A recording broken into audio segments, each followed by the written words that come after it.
Today, we're going to talk about the topic of life and death. This one I think is relevant since we're right around Halloween. And I wanted to examine the topic in a little bit more depth because within the humanist idea or philosophy, there isn't an afterlife in the traditional religious sense. So what then should we think, or how should we operate, I think is the better question. So we only have this life as far as we know. And one of the big questions when it comes to life and death is, what does it mean? What's the purpose if life just ends?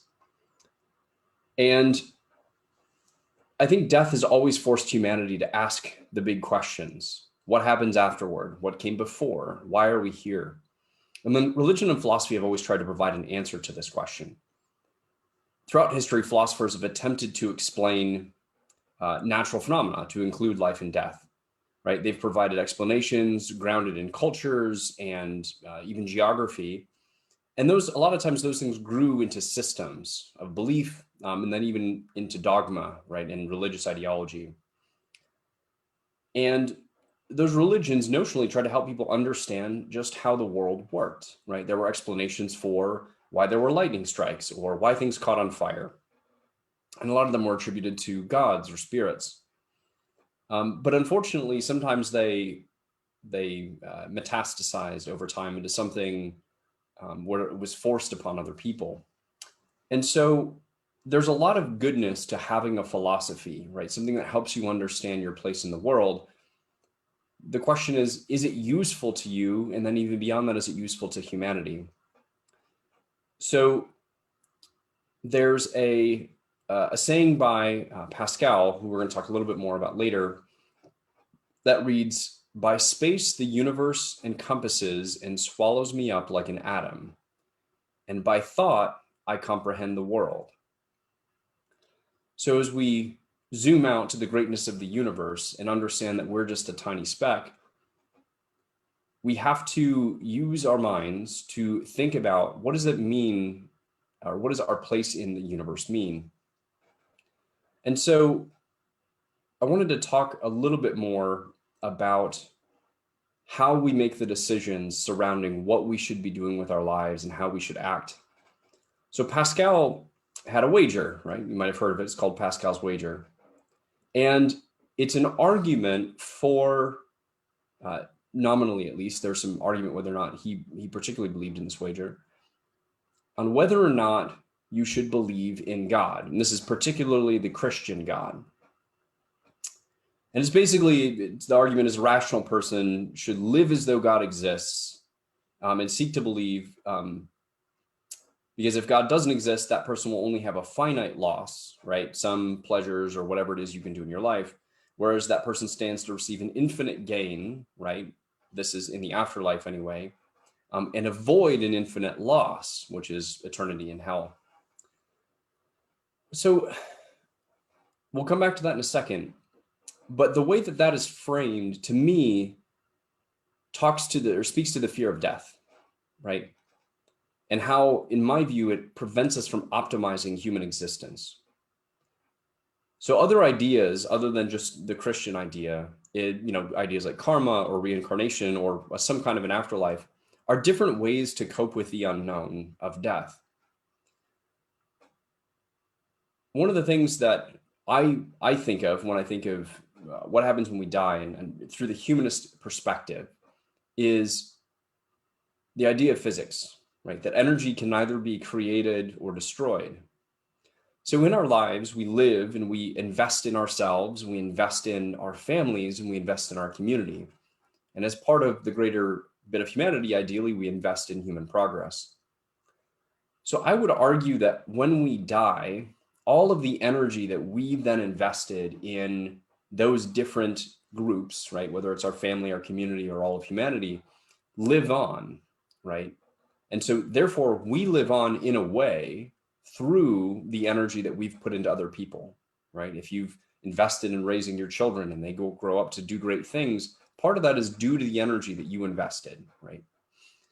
And so that to me is a little bit different way to look at things, but it also reframes the question of what's the end state, right? Going back to Pascal's wager, the end state is an individual's access to the afterlife.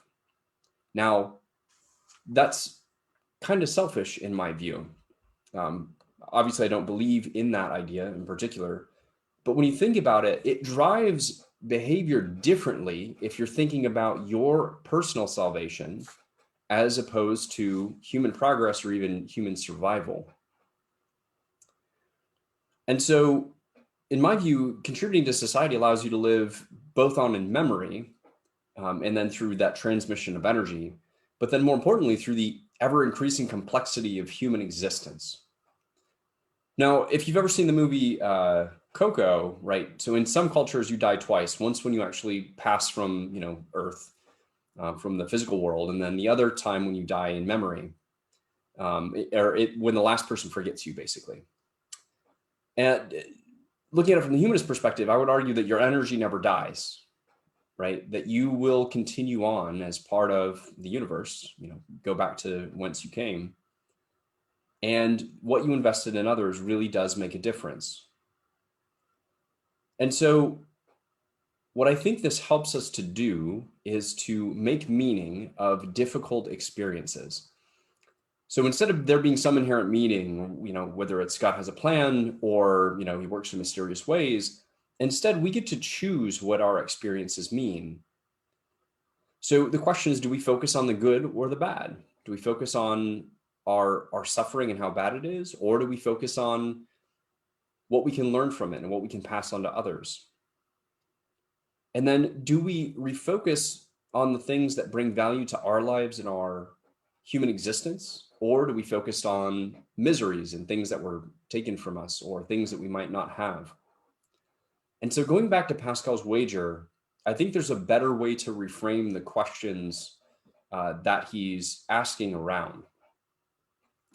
And I'd argue, so I call this humanity's wager, that since we're bounded by this existence, the afterlife is an impossible promise from which to base human decisions. And therefore, there are 4 outcomes that are possible that match, or not match, but parallel the 4 outcomes of Pascal.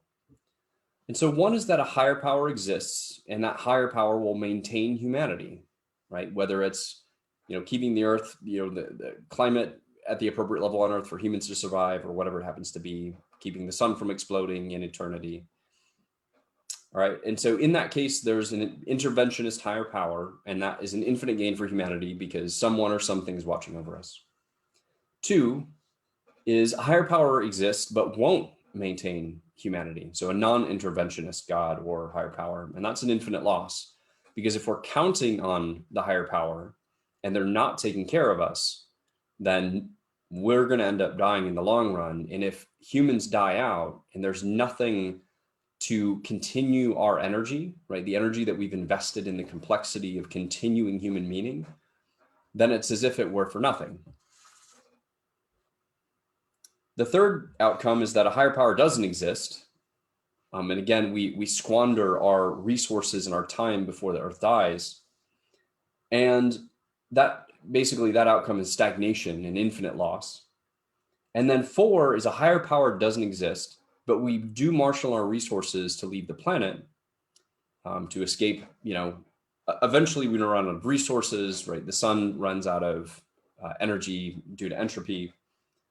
And so that is the only situation, that 4th condition, that we can actually control or actually determine if it's the case, right? Because we can never determine if there's an afterlife. It's impossible to prove or disprove God's existence so far as we know.